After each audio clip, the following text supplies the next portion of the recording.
Oil వేడైన తర్వాత ఒక స్పూను ఆవాలు, ఒక స్పూన్ జీలకర్ర వేసుకోవాలి.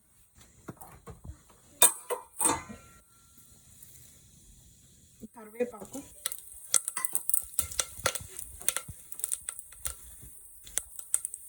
ఆనియన్స్ వేసుకొని ఫ్రై చేసుకోవాలి.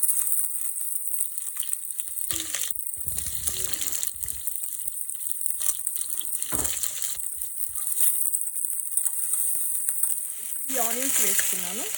ఒక క్యారెట్ చాప్డ్,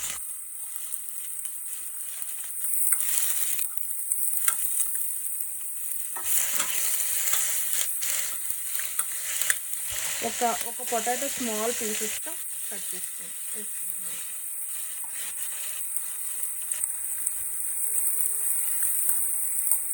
4 పచ్చిమిర్చిని కట్ చేసి ఇలా వేసుకున్నాను. ఈ కర్రీకి కారం అంతా ఈ పచ్చిమిర్చితోనే రావాలి.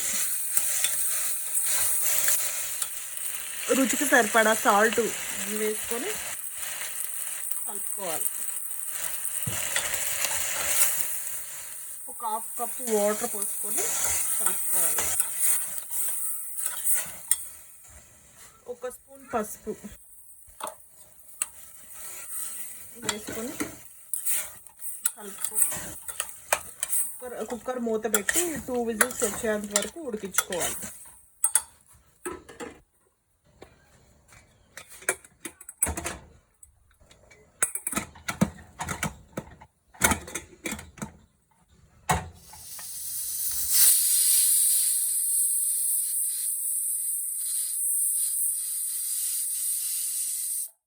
విజిల్స్ వచ్చేసిన తర్వాత స్టవ్ ఆఫ్ చేసుకోవాలి.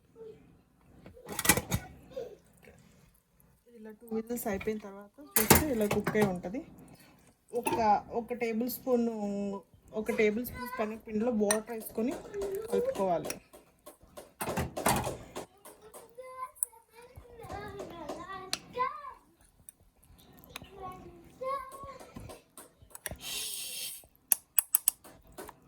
ఇలా కలుపుకొని స్టవ్ ఆన్ చేసేసి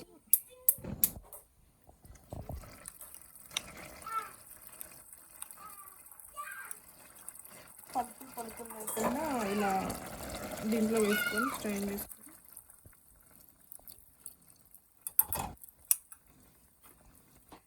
కొంచెం కలుపుకుంటూ చిక్కబడేంత వరకు ఉడికించుకోవాలి.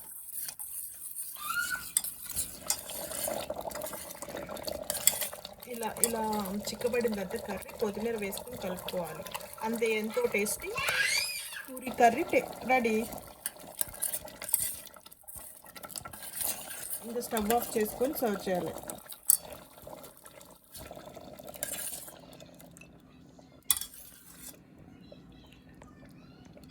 ఎంతో టేస్టీ పూరీ కర్రీ.